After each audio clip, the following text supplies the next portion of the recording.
Hello everyone and welcome back to This Is Real Life. I'm your host Sheri, and on today's Real Life Friday video, we're back in the kitchen. There's only a few days left to Halloween, and I saw the most amazing looking recipe ever. Now, I know, it's not from Claire Saffitz. I know, everybody's up in arms right now, but it's from my second favorite baker, and that is John Cannell from Preppy Kitchen. If you guys haven't watched his videos, he is darling. His channel name, Preppy Kitchen, suits him perfectly. He's like an adorable, nerdy little baker who says things that he thinks funny, but that they're not really that funny at all, but they are funny because you could tell that he thinks that what he said was funny. I simply adore him, and he recently came out with a cookbook as well, and so I think I'm gonna ask for it for Christmas because I really want it, and that can go with my Claire Saffitz cookbook, and then I'll have my two most favorite bakers cookbooks. So, point of the story is he made some pumpkin whoopie pies, and I was like, oh, hail to the yes, we're making those. That's what we are doing on this Real Life Friday. So let's get started. John tells us, let's get started. Oh, he's sifting it. Right away, I did not get out a sifter, but I do have a large bowl. I'm not as fancy as John Cannell. Oh my gosh, speaking of fancy, sorry, totally sidetracked, but my darling friend Nikki, who has recently moved to Alaska, she was watching the zesty lime bars, and remember I was like, I don't have a zester, and I was like chopping the little lime peels. Well, I got a package from her unexpectedly, and she got me an amazing microplane. I know. So now, no more chopping peels up into little tiny bits. I have a microplane. And she got me this very nice little juicer situation here. A little squeeze of the lemon, squeeze of the limes. She felt sorry for me. And in feeling sorry for me, she got me these. So thanks, Nikki. Sorry, that was totally a sidebar, but when I was saying I'm not as fancy as John Cannell, and he has like a sifter that like takes up his whole bowl, I only have this little guy. But guess what? It's gonna work just fine. So he says we have to do 3 cups of all-purpose flour, which I have right here. And he says the reason we need to sift it is because the spices could get clumpy, and he doesn't want that. So let's measure in 3 cups of all-purpose flour. He also said that we're supposed to preheat our oven right now, but I feel like this is gonna take me a little bit of time, like trying to follow him, trying to do it. So I'm gonna save the preheating of the oven for a little while because ain't nobody trying to waste PG&E. So this recipe calls for both baking soda and baking powder. So we need 1 teaspoon of baking soda. Then we need, 1 teaspoon of baking powder. Boom. All right, what's next, John? And not editor John. John Cannell, Preppy Kitchen Baker. We have to put in salt for contrast. And he's using kosher salt, which I do have actually, because he said kosher salt is coarser, bigger, and it's more mild than your regular old iodized table salt. So he says use 1 teaspoon of the kosher salt or half of a teaspoon of this. But since I do have that, I think I'm gonna use it because I wanna be just like him. And I'm not joking, I do wanna be just like him. If I could combine him and Claire to one person, that's what I'd wanna be. Or better. What if Claire Saffitz lived right there, and what if John Cannell lived right there? And then across the street was Tim Gunn from Project Runway, and then next door to Tim Gunn, Jason Bateman. Oh my God, wouldn't that be the perfect neighborhood? Sorry, again, sidetracked. 1 teaspoon of that, and I don't know if you put that in the sifter because that's not gonna sift through. It's not gonna sift through. It's just sitting there. That was dumb. All right, let me just dump that because I don't want the clumps of flour and stuff that are in here. Let me put my actual salt in the bowl and not in the sifter. Boom, there we go. Now what, John? Now what? Okay, 1.5 teaspoons of cinnamon, and he does put these in the sifter. I'll keep that. That'll be fine. Who doesn't like cinnamon and pumpkin stuff? 2 teaspoons of ground ginger. He said we could also add whatever we want. Cardamom, allspice. He said if you just want to make it like a spice blend, you can add 1/4 teaspoon of each of those ones. He's not doing it here, so therefore I'm not going to do it. 2 teaspoons of ground ginger. He said this is going to add a nice bite. And 2. Now what? Oh, damn ads on YouTube. I am gonna watch his ads because he deserves it. He's good. And I want him to have all of the AdSense possible. So 1/4 teaspoon of cloves. Boom. All right, so let's sift those all through. Get that clumpy ginger, which is really clumpy. Looks good. So whisk these together. All right, that's done. Set it aside. Separate bowl, wet ingredients, everybody. Here we go. He said we're using this bowl here for our wet ingredients, but yet the first item is light brown sugar. Now, he said we need 2 cups. He's measuring his on the scale because he doesn't like to pack his brown sugar. I don't have a scale, so I will be packing my 2 cups of brown sugar. I had to buy this brown sugar this morning because, I'll show you why. It's really hard. There's like rocks of brown sugar. My mom taught me a long time ago that you could put your brown sugar in the microwave for a couple seconds and like heat it up and then it will like get soft again, which I have done that before. But then the minute it gets hard, it's even harder than it was before you put it in the microwave. Oh, there's a hole in this bag. No fucking wonder it's drying out. Oh my Lord, love a duck, Sheri. But I did buy new. So, oh my God, it's on my floor. I'm stepping in brown sugar granules. Nothing better than that. I need to put it like a chip clip on this so it doesn't dry out, but for now I'm gonna put it over here as I track brown sugar all across my kitchen floor. Okay, crisis averted. I've swept up, and now that we have our brown sugar in our bowl, we get to use our pumpkin puree. And he is a very big fan of Libby. It's not like he's sponsored, but he says he's tried lots of pumpkin puree and Libby is the best one. You know what I thought about doing before starting today? Was I was like, ooh, you know what would be really cool is if you like pre-measured everything out and had all the little bowls and stuff and you could just go dum, dum, dum, you know, like Claire and John do. But then I was like, I don't have someone hanging around that's gonna wash all those bowls. Yeah, I'm not gonna do that. I'm just gonna measure everything straight from the container. It's just not realistic. 15 ounces. All right, there's our pumpkin puree. Now we need 2 large eggs. And I did keep my eggs out so they could get room temperature, as well as my butter and cream cheese. People say that you should do that, so I thought I'd do that today. I got a little bit of shell. Don't worry, I see it and it's not floating anywhere. We can definitely get it out. Got it. All right, let me wash my hands. Now we need to add 2/3 of a cup of vegetable oil. 2/3 cup. This thing doesn't have a 2/3 cup. I know you're not supposed to use like a dry measuring cup for liquids, but I mean, is it really that bad? I'm just gonna do it in here. It'll be fine. So 2/3 cup of vegetable oil. 1 tablespoon of vanilla. I have all the other things, almond, peppermint, what have you. So it is a good thing I bought some new vanilla. You know what I do want to try, because he mentions it in here and Claire says it all the time, is to make our own homemade vanilla. Even better when you made the vanilla yourself. I just think it would be fun to do, because vanilla is expensive. Anyways, that's for another day. Ain't nobody making vanilla right now. We gotta whisk this up until it's nice and smooth. All right, I'll work on that. Might take me a while. Okay, I think I got it nice and smooth. It's looking real good. Time to pour the wet into the dry. So delicious. I got it. Pour the wet into the dry. It does smell really good. He said it did, and he's not lying. Okay, he says stir it really gently, because the secret to a nice, moist, soft whoopie pie is to not over stir it until the streaks just disappear.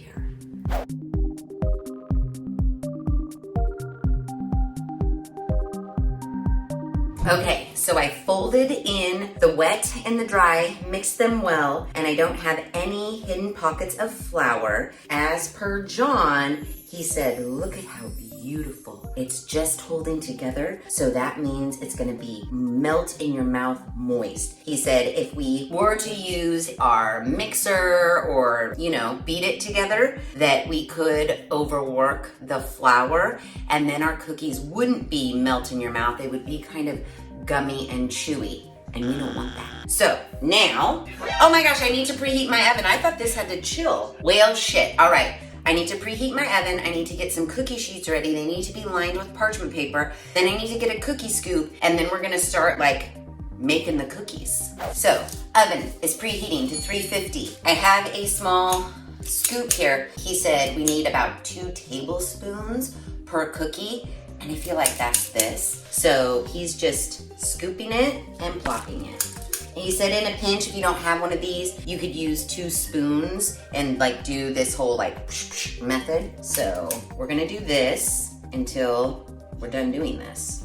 Okay, now that we have that done and our oven is preheated, John says that if we want our whoopie pies to look smooth and perfect, we need to take a wet, clean finger and then tamp down all of our edges, like so. And then we can put them in the oven for, I think he said 12 to 15 minutes. So yeah, I'm just gonna be tamping with my wet finger, get all those edges smooth, and then we'll pop them in the oven.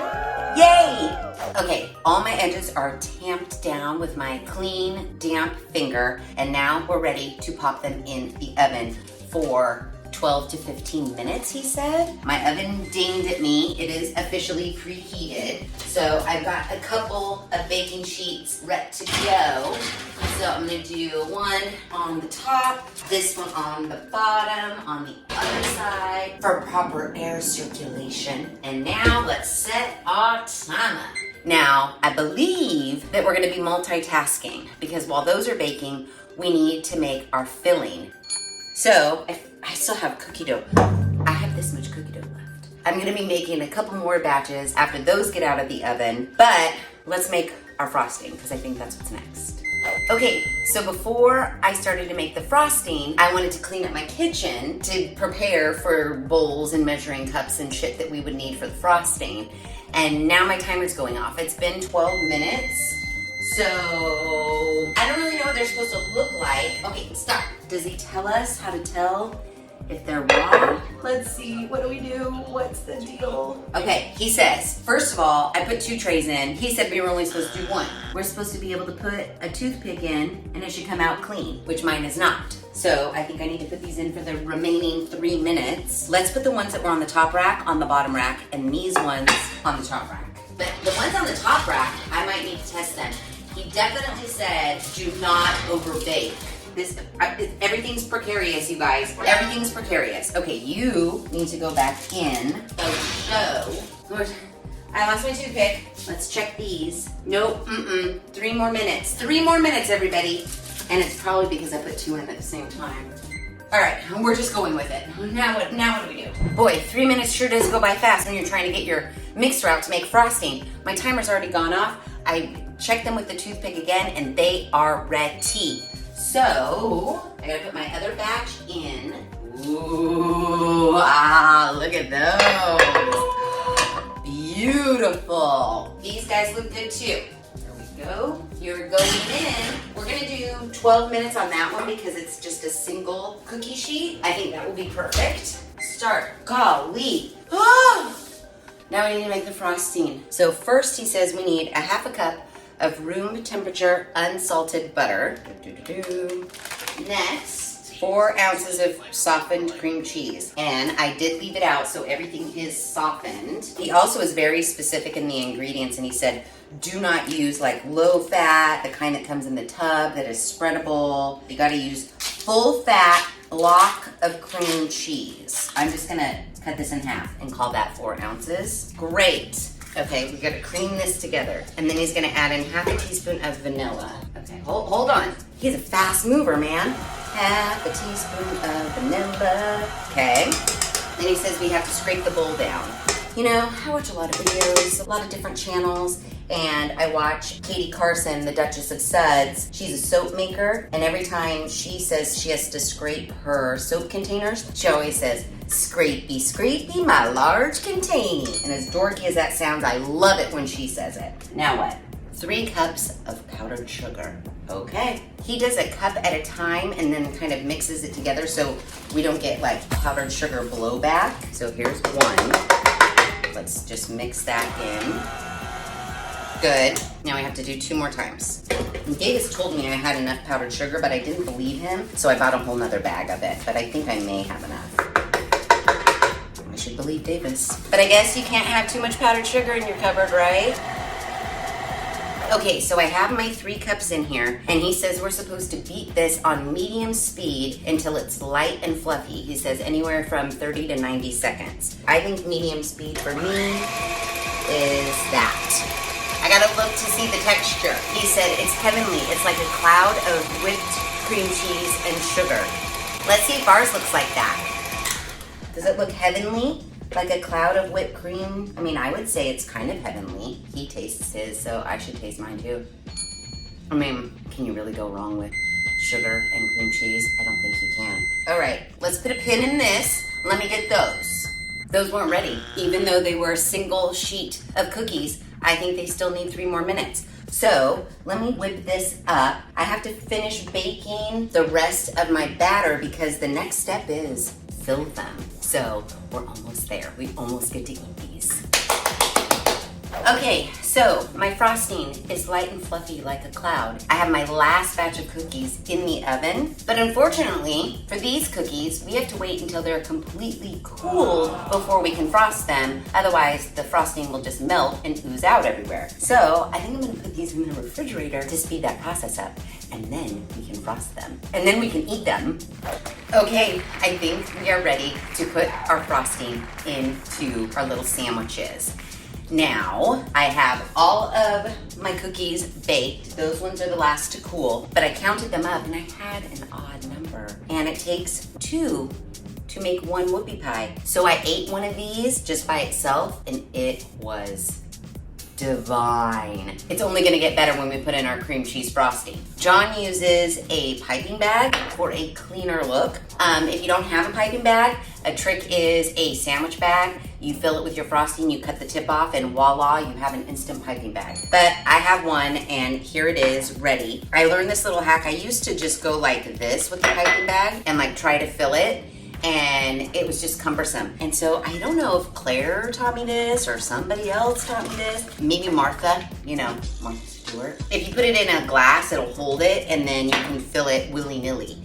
So let's fill it with our frosting and get one of these puppies filled. I was watching and I was thinking mine didn't turn out as nice and as flat, and I have a lot of cracks on mine. So I don't know if I did something wrong, but they taste divine, so whatevs. What I kind of want to do is make sure that I have like matching ones, like size-wise. He just takes it and he says he does this around. Don't go right to the edge because you're gonna end up smashing them together. Because mine are way more like, okay, now I think I need more frosting. Mine are way more domed than his. I filled my bag up way too full, by the way. Like I need more.